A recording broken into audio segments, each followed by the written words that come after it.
నమస్తే, welcome back to Deepa TV news. నా పేరు అనుష. వార్తలకు వెళితే ఈరోజు రేగొండ మండలం కొత్తపల్లి గ్రామంలో ఏర్పాటు చేసిన మెగా ఆయిల్ ఫామ్ ప్లాంటేషన్ కార్యక్రమాన్ని ప్రారంభించిన జయశంకర్ భూపాలపల్లి జిల్లా collector Rahul Sharma, Suven agro industries company MD Gandra Gautam Reddy. అనంతరం రైతులతో ఏర్పాటు చేసిన కార్యక్రమంలో ఆయిల్ ఫామ్ సాగుపై శిక్షణ కార్యక్రమంలో పాల్గొని ఆయిల్ ఫామ్ పంట యొక్క ఉపయోగాలు, ఆయిల్ ఫామ్ సాగు వల్ల లాభాలు, పంట దిగుబడిపై జిల్లా అధికారులు అవగాహన కల్పించారు. ఈ కార్యక్రమంలో గౌతమ్ రెడ్డి మాట్లాడుతూ, పండిన పంట కొనే బాధ్యత తమదే అని, ప్రజలు తమపై పెట్టుకున్న నమ్మకాన్ని వమ్ము కానివ్వమని తెలిపారు. ఈ కార్యక్రమంలో జిల్లా హార్టికల్చరల్ అధికారి సంజీవరావు, మండల స్పెషల్ ఆఫీసర్ సిపిఓ షామ్యూల్, జిల్లా అగ్రికల్చర్ అధికారి విజయభాస్కర్, హార్టికల్చర్ అధికారి సునీల్ మరియు రైతులు తదితరులు పాల్గొన్నారు. కార్యక్రమంలో ముఖ్య అతిథిగా విచ్చేసినటువంటి గౌరవజీ కార్యక్రమం పాల్గొన్న రైతులందరికీ కూడా తవుడు ద్వారా తీసేటువంటి బ్రాన్ కూడా ఉంటుంది, బ్రాన్ ఆయిల్ కూడా.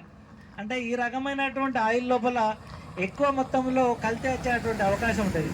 కానీ ఫామ్ ఆయిల్లో ప్రకృతి మనం పండించినటువంటి గెల నుంచి, మనం పండించినటువంటి కాయల నుంచి కంపెనీ ద్వారా దాని ద్వారా ఏ రకంగానైతే ఇచ్చిన తర్వాత మరి ఈరోజు మరి కాళేశ్వరం ప్రాజెక్ట్ అయితేనేమి పెద్ద పెద్ద ప్రాజెక్టులు కట్టుకున్నాక ఈరోజు భూగర్భ జలాలకు ఎటువంటి డోకా లేదు అని మరి విశ్వసించి ఆయిల్ పామ్ పంట ఈరోజు తెలంగాణ రాష్ట్ర వ్యాప్తంగా కూడా ప్రతి జిల్లాలో ఇంప్లిమెంట్ చేయడం జరుగుతున్నది. మరి భూపాలపల్లి ప్రాంతంలో ఆయిల్ పామ్ పంట వేయాలి, రైతుల్ని మోటివేట్ చేయాలి అని చెప్పేసి ఆ రోజు అనుకున్నప్పుడు అప్పటి ఎమ్మెల్యే మా నాన్నగారు వెంకటరమణారెడ్డి గారు నన్ను ఎంకరేజ్ చేసిండ్రు. మనం వేద్దాం, ఇక్కడ రైతులను మోటివేట్ చేద్దాం. మరి ఈరోజు వరి వేస్తే మొత్తం సంవత్సరం మొత్తం చేసినా కూడా 30-40 వేలకు మించి రావట్లేదు, పత్తి వేసినా కూడా అదే 30-40 వేలకు మించి రావట్లేదు. రైతుల ఆదాయం పెంచాలి, మనలాంటి వాళ్ళు వెళ్ళి చెప్తే రైతుల ఆదాయం పెరిగే అవకాశం ఉంటుంది.